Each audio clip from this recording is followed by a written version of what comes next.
আসসালামু আলাইকুম। হঠাৎ থমকে গেল পৃথিবী, যেন ফুটে উঠল আগুনের মতো। মানুষ দৌড়াচ্ছে, চিৎকার করছে, আকাশ কাঁপছে। এটাই কি শেষ সময়ের ভয়ঙ্কর ভূমিকম্প? আসুন জেনে নেওয়া যাক। ধর্মীয় গ্রন্থসমূহে উল্লেখ আছে, কিয়ামতের আগে পৃথিবী এমন ভয়ঙ্কর পরিণতির মধ্য দিয়ে যাবে যা মানুষের কল্পনার বাহিরে। এর মধ্যে সবচেয়ে ভয়াবহ আলামতগুলোর একটি হলো মহাভূমিকম্প। যে ভূমিকম্প পৃথিবীর চারপাশকে একসাথে কাঁপিয়ে দেবে, ধ্বংস করে দেবে সভ্যতা, নগর, পাহাড়, এমনকি মানুষের সব অহংকার। ভাবুন, এক ভোরবেলা মানুষ স্বাভাবিক দিনের মতো ঘর থেকে বের হচ্ছে, কেউ কাজে, কেউ স্কুলে, কেউ বা ঘুমে। হঠাৎ করেই মাটির ভিতরে নিচ দিয়ে অদ্ভুত গর্জন শোনা গেল। প্রথমে মানুষ ভাবল হয়তোবা সাধারণ কোনো কম্পন, কিন্তু কয়েক সেকেন্ডের মধ্যেই সেই কম্পন পরিণত হলো প্রচণ্ড শক্তির ভূমিকম্পে, যা পৃথিবীর শেষ সময়ের আলামত হিসেবে বলা হয়েছে। মাটি যেন তরলের মতো দুলতে থাকবে, বিশাল ভবনগুলো কাগজের বাড়ির মতো ভেঙে পড়বে।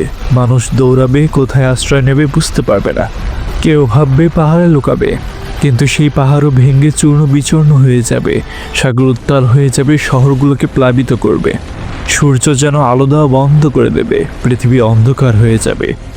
এই ভূমিকম্পের শক্তি হবে এমন, নদীর ধারা পাল্টে যাবে, পৃথিবীর ভেতর থাকা আগ্নেয়গিরিগুলো একের পর এক বিস্ফোরিত হতে শুরু করবে। ধোঁয়া, আগুন, ছাই এসব একসাথে মিশে পৃথিবীকে করবে অস্থির, আতঙ্কিত, মৃত্যুপুরী। মানুষ সব সময়ের প্রযুক্তি, বিশালতা আর শক্তির অহংকার করে এসেছে, কিন্তু শেষ সময়ে এই ভূমিকম্প দেখা দেবে মানুষের শক্তি কত সামান্য, কত ক্ষুদ্র। এই কম্পন থেকে পালানোর শক্তি কারো থাকবে না। তখন মানুষ শুধু আকাশের দিকে তাকিয়ে বলবে, হে আল্লাহ, আমাকে বাঁচাও। কিন্তু তখন আর ফিরে আসার সুযোগ থাকবে না। ধর্মীয় বর্ণনায় বলা হয়েছে, ভূমিকম্পটি বারবার পুনরায় কাঁপবে, একবার নয়, বহুবার। প্রত্যেক ঝাঁকুনি আগের চেয়ে শক্তিশালী হবে। মানুষ ভাববে প্রথমটি শেষ ছিল, কিন্তু পরের গর্জন আরও ভয়ঙ্কর হবে। কেউ পাহাড়ে উঠতে চাইবে, পাহাড় বালি হয়ে ধসে পড়বে। কেউ দৌড়ে সমতলে যাবে, সেখানে মাটি ফেটে আগুন উঠে আসবে। শিশু, বৃদ্ধ, পুরুষ, নারী কেউই থাকবে না নিরাপদ। মানুষ এমন ভয় পাবে যেন গর্ভবতী নারী তার সন্তান প্রসব করবে আতঙ্কে। শিশুরা চিৎকার করবে এবং মানুষ ভুলে যাবে তাদের সম্পর্ক, সম্পদ, দুনিয়ার সবকিছু। এই হলো সেই মহাভূমিকম্প, যা পৃথিবীর শেষ সময়ের এক অনিবার্য ঘটনা।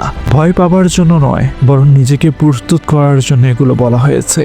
কারণ শেষ সময়ে ভূমিকম্প আমাদের শেখায়, দুনিয়া ক্ষণস্থায়ী কিন্তু আখিরাত চিরস্থায়ী। আল্লাহ আছেন, এটা জানান দেয় ভূমিকম্পের মাধ্যমে।